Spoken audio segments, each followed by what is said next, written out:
सबसे पहले हम देख लेते हैं कि हमने इनपुट टैग्स को इनकम्प्लीट किया था और आई फ्रेम को भी हमने बहुत अच्छे से नहीं देखा था, बस वो एक प्रोजेक्ट में बेसिकली हमने उसको लगाया हुआ है। तो सबसे पहले हम इनपुट टाइप्स देख लेते हैं कितनी तरह के होते हैं, ठीक है ना। तो मैं एक छोटा सा आपको रिकैप दे दे रहा हूँ कि HTML हम लगाते हैं, HTML टैग स्टार्ट करते हैं एंड HTML टैग क्लोज करते हैं। उसके बाद बॉडी टैग स्टार्ट करेंगे एंड बॉडी टैग क्लोज करेंगे। देखिए, मैंने कल आपको बताया था एक नया टैग भी जैसे हैट टैग होता है और हैट टैग क्लोज करेंगे, ठीक है ना। अब ये जो हैट टैग है इसमें हम टाइटल लिख सकते हैं, TITLE टाइटल, और यहाँ पर देख रहे हैं हम इनपुट टैग्स, ठीक है ना, और टाइटल क्लोज करेंगे। चलिए सबसे पहले हम इनपुट टाइप्स को देखेंगे। तो मैं यहाँ पर लिख लेता हूँ H1 और इनपुट टाइप्स डिफरेंट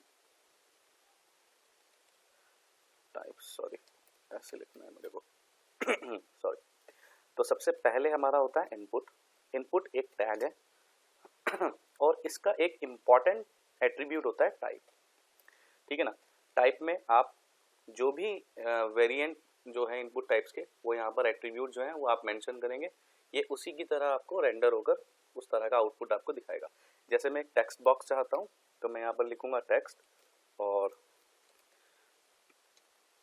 मुझको इसको सेव करना पड़ेगा। हमने सेव किया था web design practicals and HTML online में, ठीक है ना, HTML ऑनलाइन, और यहाँ पर मैं लिख देता हूँ input type example .html sorry. Right click करते हैं और यहाँ से ओपन इन डिफॉल्ट ब्राउजर में इसको ओपन करेंगे और ये मुझे यहाँ पर दिखाई दे रहा है, ठीक है ना। अच्छा, मैं सामने यहाँ पर लिख देता हूँ कि ये क्या है, ये है TEXT टेक्स्ट बॉक्स, ठीक है ना। एंड करते हैं और यहाँ पर एक BR लगा देते हैं जिससे कि आपको क्लियर आइडिया रहे। और टेक्स्ट बॉक्स के बाद ले लेते हैं हम पासवर्ड फील्ड। तो पासवर्ड के लिए हम यहाँ पर लिखेंगे पासवर्ड, सेव करूँगा, ऑल्ट एंड टैब को प्रेस करके मैं विंडो स्विच करूँगा और यहाँ पर F5 से रिफ्रेश करूँगा। तो यहाँ पर हमारा टेक्स्ट बॉक्स है, आप यहाँ पर कुछ भी लिखेंगे नेम तो यहाँ पर ऐसे दिखाई देगा। अगर आप पासवर्ड में जाएंगे तो जैसे आप पासवर्ड फील्ड्स होती हैं आपको वैसे दिखाई देगा। थोड़ा सा जूम कर लेते हैं जिससे कि आपको क्लियर आइडिया हो जाए, ठीक है ना। तो ये हमारा पासवर्ड है। उसके बाद हम थर्ड ले लेते हैं नंबर। हमने वैसे ये कल भी किए थे लेकिन मैं वापस से आपको रिकैप करा देता हूँ, थोड़ा रिवाइज हो जाएगा। NUMBER नंबर, तो यहाँ पर हमें मेंशन करना होता है NUMBER नंबर। तो हम नंबर में आएंगे तो यहाँ पर आप देखेंगे ये एक अप एंड डाउन आपको दिखाई देगा, यहाँ पर इंक्रीमेंट हो सकता है, आप पूरा नंबर भी आप यहाँ पर एंटर कर सकते हैं। अच्छा, इसमें एक स्पेशल है, जब भी आप यहाँ पर टेक्स्ट लिखना चाहेंगे, जैसे देखिए मैं लिख रहा हूँ, टेक्स्ट लिखने की कोशिश कर रहा हूँ, बट टेक्स्ट ये ABC जो अल्फ़ाबेट्स है वो नहीं आ रहे हैं, सिर्फ यहाँ पर नंबर्स आएंगे। स्पेशल कैरेक्टर भी यहाँ पर नहीं आ रहे, ये बाय डिफ़ॉल्ट HTML5 का फीचर है, ठीक है ना। चलिए उसके बाद हम चलते हैं, ऐसे ही ईमेल भी हो सकता है। ईमेल में आपको मालूम है जैसे @gmail.com होता है, ईमेल आप यहाँ पर ऐसे लग सकते हैं, @gmail है या फिर कुछ भी हो सकता है। तो ये यहाँ पर आपका @ लगता है, ठीक है ना। जब आप वैलिडेशन का केस देखेंगे तो ये हमें एक छोटा सा ऑप्शन बताएगा कि ये ईमेल फील्ड टाइप है, इसको भी देखेंगे आगे। अभी तो देखने में ये एक जैसा ही लग रहा है टेक्स्ट में और इसमें कोई ज़्यादा फर्क नहीं नज़र आ रहा है, ठीक है। उसके बाद हम देखते हैं रेडियो बटन, जो कि हमने कल नहीं देखा था। तो रेडियो बटन, उसके लिए हम input type as it is लगाएंगे और यहाँ पर लिखेंगे रेडियो, ठीक है ना। और जैसे ही हम रेडियो लगाएंगे तो आपको वो रेडियो बटन जैसा दिखाई दे जाएगा। यहाँ पर ये इसे क्लिक करेंगे और ये आपको दिखाई देगा। अच्छा, रेडियो बटन में हमेशा एक बात होती है कि कम से कम ये 2 तो होने चाहिए, तो मैं कॉपी कर ले रहा हूँ और एक और जस्ट उसके सामने लिख दे रहा हूँ, तो ये 2 रेडियो बटन हो गए। और मोस्ट ऑफ द केसेस में रेडियो बटन का आप कहाँ पर देखते हैं, जैसे जब जेंडर सेलेक्ट करते हैं मेल एंड फीमेल में, तो मैं यहीं पर एक चीज़ क्लियर करा देता हूँ मेल एंड फीमेल आपको यहाँ पर दिखाई देगा, ठीक है ना। लेकिन अभी क्या हो रहा है, वो दोनों सेलेक्ट हो जाएंगे, ठीक है ना, ऐसा नहीं हो सकता है। तो अल्टीमेटली दो हो या फिर एक और ले लीजिए आप इसको, कंट्रोल सी,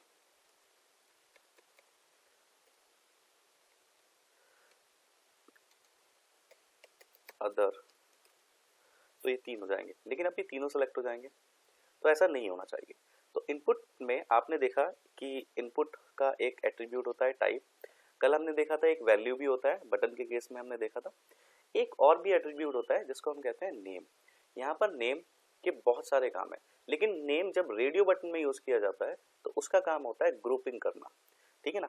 अगर मैं किसी एक ग्रुप में इन तीनों रेडियो बटन को एसोसिएट कर दूं तो तीनों में से कोई एक ही चेक होगा एक टाइम पर, ठीक है ना।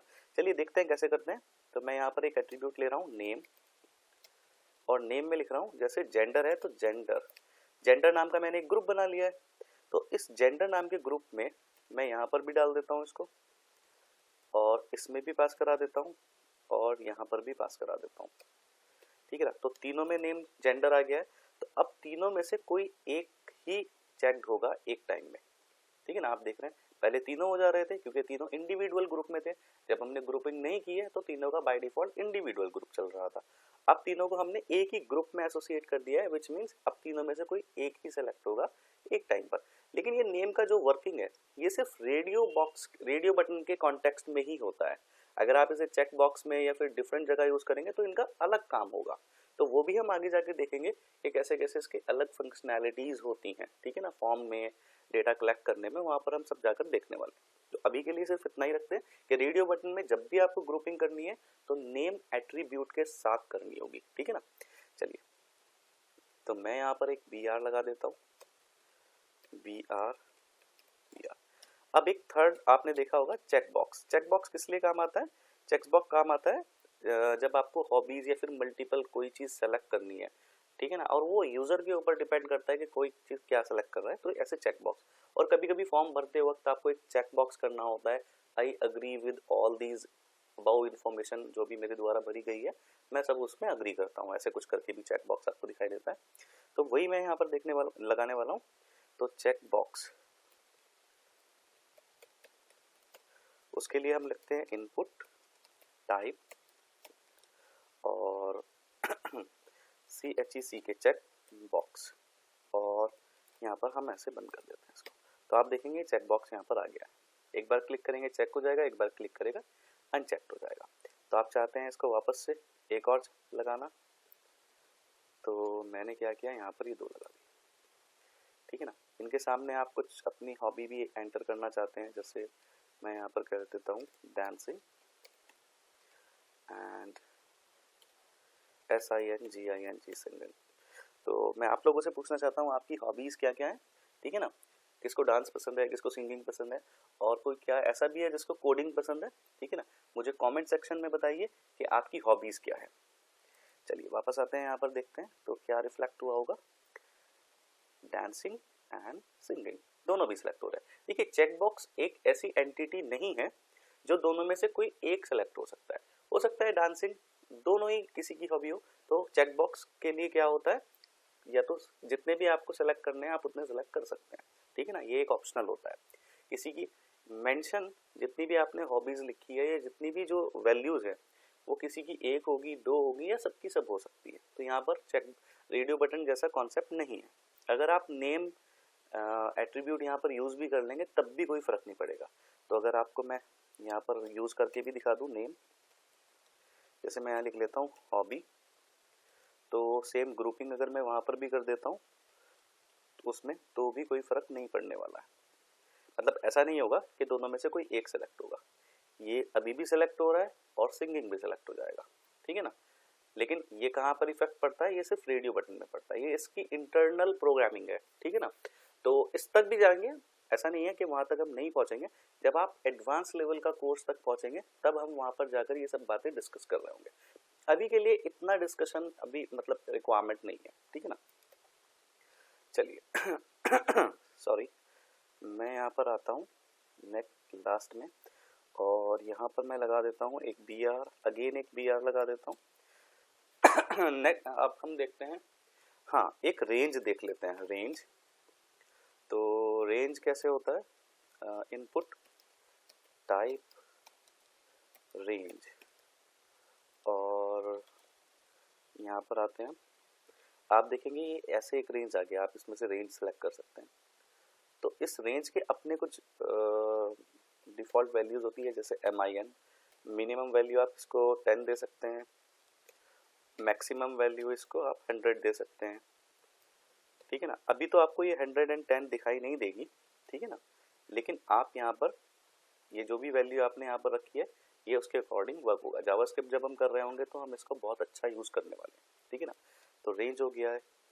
रेंज के बाद हम देखने वाले हैं, BR लगा देते हैं, और कैलेंडर, कैलेंडर नहीं डेट देखने वाले हैं, ठीक है ना। इनपुट टाइप डेट, और डेट में आप ये यहाँ पर आपको कैलेंडर टाइप दिखाई दे जाएगा पूरा, जो भी आपको सेलेक्ट करना है, ठीक है ना। तो ये डेट यहाँ पर आ गई। ठीक वैसे ही अगर आपको टाइम सेलेक्ट करना है तो आप यहाँ पर टाइम लगा सकते हैं।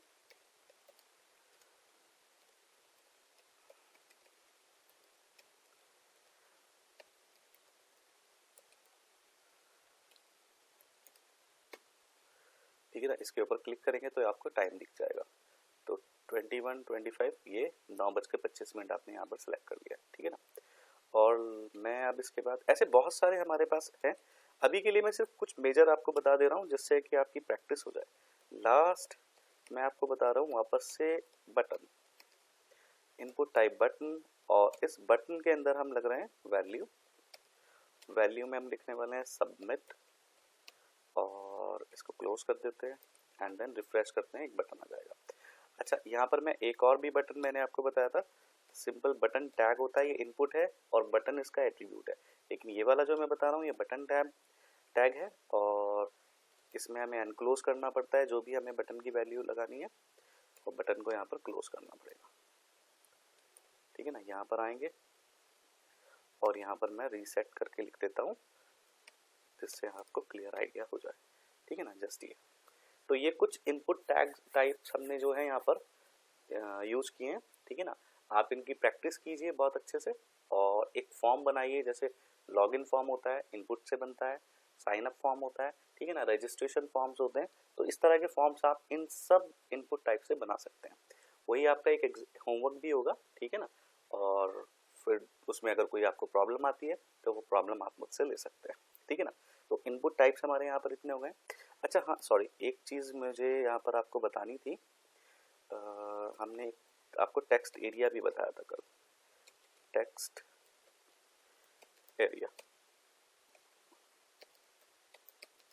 टेक्स्ट एरिया, टेक्स्ट एरिया को क्लोज कर देते हैं, और इसका आउटपुट देखते हैं। तो आपको ये दिखाई देगा कुछ आउटपुट, है ना। अगर आप इसमें क्या कर लेते हैं, इसमें रोज एंड कॉलम्स लगा लेते हैं। रोज, आपको कितनी रोज चाहिए, फॉर एग्जांपल मुझे 6 रोज चाहिए।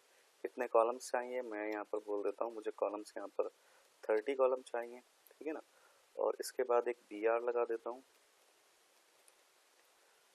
ठीक है ना। ये नीचे आकर देखेंगे आप ये, और देखेंगे यहाँ पर 3 लाइन्स आ रही हैं, तो इसको आप बड़ा छोटा फिर भी कर सकते हैं, लेकिन जो हमने रोज एंड कॉलम्स दिया है विच मीन्स कि इतना तो ये रहे एटलीस्ट, है ना, ऐसे। तो CSS देखेंगे तो हम इसकी बाकी की डिटेल्स चेक कर पाएंगे कि कैसे ये टेक्स्ट, मेरा टेक्स्ट एरिया नीचे आ रहा है, इसके बराबर नहीं आ रहा है, ये ऊपर आना चाहिए, तो वो हम CSS के केसेस में देखने वाले, ठीक है ना। अभी के लिए हम क्या करते हैं, अभी हमारे पास था एक आई फ्रेम, तो एक हम यहाँ पर HTML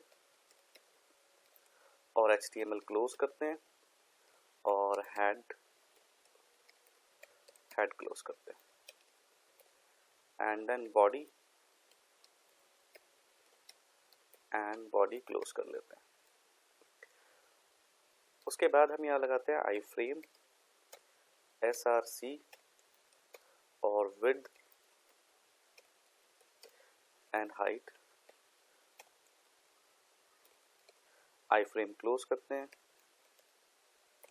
सेव करेंगे, आई फ्रेम example.html से ठीक है ना, इसको ओपन करेंगे।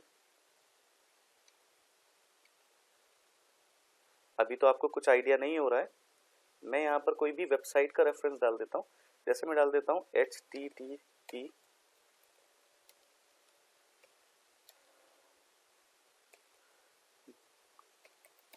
credible.academy.com, तो आप देखेंगे यहाँ पर क्रेडिबल एकेडमी बेसिकली आ गया है। ठीक है ना, तो मैं इसकी विड्थ जो है थोड़ा बढ़ा देता हूँ।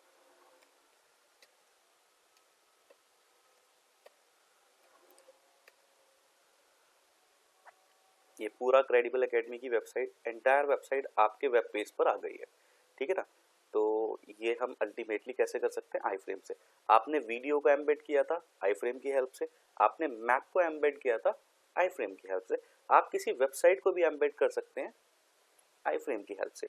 लेकिन आप कोई ऐसी वेबसाइट जैसे गूगल को आप डायरेक्ट नहीं कर सकते, क्योंकि उनके ऊपर रिस्ट्रिक्शंस लगी होती है, आप उन्हें डायरेक्ट ऐसे अपने वेब पेज के ऊपर नहीं चला सकते हैं। ठीक है ना, आप जो वो वेबसाइट्स को कर सकते हैं जिनके ऊपर वो रिस्ट्रिक्शंस नहीं लगी हुई है। ठीक है ना, चलिए ये आपने आई फ्रेम देखा है यहाँ पर, तो अल्टीमेटली ये हमने यहाँ पर देखा है। ठीक है ना, चलिए उसको भी देख लेते हैं कि अगर हम कोई और दूसरी वेबसाइट का यहाँ पर रेफरेंस देते हैं तो वो यहाँ पर चलेगी या नहीं चल पाएगी। तो जैसे मैं facebook.com में यहाँ पर रखता हूँ और रिफ्रेश करूँगा तो देखो ये नहीं यहाँ पर वर्क कर रही है, क्योंकि फेसबुक अगर आपके पेज पर चल गई तो फिर तो व्यूअर्स, आप बहुत सारे व्यूअर्स को ऐसे ही फेसबुक सर्व कर सकते हैं, तो ऐसे तो फेसबुक का लॉस हो जाएगा। ठीक वैसे ही अगर google.com अगर आपके पेज पर चल जाए तो बहुत अच्छा हो जाए, लेकिन ऐसा नहीं हो सकता है ना। तो इसका जो जो भी ये लोग, जो जितनी भी बड़ी वेबसाइट्स होती हैं, किसी पर्टिकुलर प्रोडक्ट को अगर अलाउ करते हैं तो उसका आई फ्रेम आपको खुद से एम्बेड करने के लिए दे देते हैं, ऐसे आप डायरेक्ट नहीं चला सकते। ठीक है ना, क्रेडिबल एकेडमी या कोई भी और डिफरेंट वेबसाइट्स हैं, इन वेबसाइट्स के ऊपर हमने सिक्योरिटी नहीं लगाई है, सो दैट आप उसको आई फ्रेम में लगाकर कर सकते हैं। ठीक है ना, तो ये बहुत ही ज़्यादा क्या नाम इफेक्ट पड़ेगा। ठीक है, चलिए अच्छा, तो आई फ्रेम भी आपको यहाँ पर क्लियर हो गया है। 3 टैग्स आप लगाकर भी आई फ्रेम को मैनेज कर सकते हैं, कितनी भी आप वेट करें। ठीक है ना, कोई प्रॉब्लम आती है तो कमेंट सेक्शन में आप मुझसे पूछ सकते हैं। ठीक है ना, एक और भी टैग था, मैं यहाँ पर क्या करता हूँ, इस आई फ्रेम को यहाँ से हटा देता हूँ और उस टैग को यहाँ पर लगा लेता हूँ। ये है सेलेक्ट, और सेलेक्ट क्लोज करूँगा एंड देन यहाँ पर है ऑप्शन, और इस ऑप्शन में मैं यहाँ पर मेंशन कर रहा हूँ, मान लीजिए HTML, और HTML में मैं यहाँ पर रखने वाला हूँ HTML क्लोज, एंड देन मैं क्या करूँगा, यहाँ पर CSS मेंशन कर लेता हूँ और जावास्क्रिप्ट मेंशन कर लेता हूँ एंड देन पाइथन मेंशन कर लेता हूँ और लास्ट में React.js। सेव करते हैं और हम देखेंगे मेरे पास ये एक ड्रॉप डाउन लिस्ट बनकर आ गई है, इसको सिलेक्ट ऑप्शन बोलते हैं। ठीक है ना, तो ये आपके पास यहाँ पर आ गई। कैसे आते हैं ये सेलेक्ट एंड ऑप्शन से। सेलेक्ट आपका जो है टैग है, उसमें ऑप्शन को आपको नेस्ट करना पड़ता है और यहाँ पर आप जो भी डेटा डालेंगे वो डेटा यहाँ पर यूज हो सकता है। ठीक है ना, ऐसे अगर आपको ड्रॉप डाउन लिस्ट बनाना हो तो आपको क्या करना है, सेलेक्ट ऑप्शन यूज करना है। तो ऑलमोस्ट हमने यहाँ पर कवर किया है HTML के जितने भी मेजर टैग्स हैं जिनको एक बिगनर को यूज करना आना चाहिए। ठीक है ना, बिगनर को जिसको यूज करना आना चाहिए। बहुत सारे और भी टैग्स हैं, अगर आप डिफरेंट वेबसाइट्स पर जाकर देखेंगे तो बहुत सारे टैग्स आपको दिखते हैं, तो उसमें कंफ्यूज होने की नीड नहीं है। अभी हमने आपके सामने सिर्फ वो टैग सर्व किए हैं जिन टैग्स के ऊपर अगर आप कमांड कर लेते हैं तो एक कंप्लीट वेब पेज बना सकते हैं। ठीक है ना, फिर बहुत सारे एडिशनल टैग्स होते हैं, उनको भी हम आगे वाले सेशन में कवर करेंगे। तो अभी के लिए ये आपके लिए बिल्कुल सफिशिएंट है। आप अगर एब्सोल्यूट बिगनर हैं, आपने कभी भी HTML नहीं पढ़ा है, तो इतना अगर आप HTML कर लेते हैं तो ये मोर देन इनफ है। अभी जैसे कुछ टैग्स हैं जिनको हमने बहुत इंपॉर्टेंट है लेकिन अभी तक हमने उनको डिस्कस नहीं किया है। फॉर एग्जाम्पल एक है div टैग, अभी तक हमने डिस्कस नहीं किया है। एक है लेबल टैग, नहीं डिस्कस किया है, और एक है स्पैन टैग। ठीक है ना, इन तीनों के ऊपर हम डिस्कस करने स्टार्ट करेंगे, लेकिन इसको करते हैं हम CSS स्टार्ट करने वाले हैं। जैसे ही CSS में देखेंगे तो इन तीनों टैग्स के ऊपर हम काम करना स्टार्ट करेंगे, और ऐसे ही धीरे धीरे जो भी जिस भी टैग की हमें अल्टीमेटली रिक्वायरमेंट आती रहेगी उसको हम यहाँ पर मेंशन करना स्टार्ट कर देंगे, ठीक है ना। तो आई होप आपको ये बात क्लियर समझ में आ गई होगी कि ये कैसे कर सकते हैं, ठीक है ना। तो मुझे लगता है कि हम नेक्स्ट पार्ट में CSS कवर करना स्टार्ट कर देते हैं, ठीक है ना। CSS को भी हम बिगिनर लेवल पर देखेंगे, कैसे हम CSS को ऐड कर सकते हैं, कैसे CSS को हम कितनी तरीके से ऐड कर सकते हैं, कहाँ कहाँ पर हम CSS स्टाइलिंग लिखने वाले हैं, क्या होती है CSS, कितनी प्रॉपर्टीज उसके अंदर आपको करनी है। एज अ बिगनर आपको क्या क्या कर लेना चाहिए, ठीक है ना। एडवांस सेक्शन में हम क्या कुछ कवर करेंगे, ठीक है ना। तो हमारा कॉन्सेप्ट ये है कि बहुत बिगनर लेवल पर आपको एक बार ये काम करना आ जाए, ठीक है ना, थोड़ा सा आप पुश हो जाए, आपको खुद से ये सब चीज़ें लिखनी आ जाए, देन उसके अंदर हम लेवल गेन कर सकते हैं कि थोड़ा डीप डाइव करेंगे, थोड़ा और डीप डाइव करेंगे और थोड़ा और डीप डाइव करेंगे। ऐसे करके आप एक कंप्लीट वेबसाइट डिजाइनिंग को बिगिनर से लेकर एडवांस लेवल तक पहुंच पाएंगे, ठीक है ना। आप डायरेक्ट ही अगर मैं आपको सब कुछ एडवांस वाली बात स्टार्टिंग में बता दूं, जबकि आपको ये भी समझ नहीं आ रहा है कि HTML टैग ओपन कैसे करें, उतनी प्रैक्टिस नहीं हो पा रही है, तो वो सब व्यर्थ हो जाएगा, ठीक है ना। तो मैंने कोर्स ऐसे डिजाइन किया है, उस टेक्निक से डिजाइन किया है, अगर आप एब्सोल्यूट बिगनर है तो भी काम कर जाएंगे, ठीक है ना। चलिए, तो हम अगले वाले सेशन में देखेंगे कि कैसे हम CSS को यहाँ पर ऐड कर पाएंगे, ठीक है ना। वो डिफरेंट वेज क्या क्या होते हैं CSS को ऐड करने के। Thank you so much.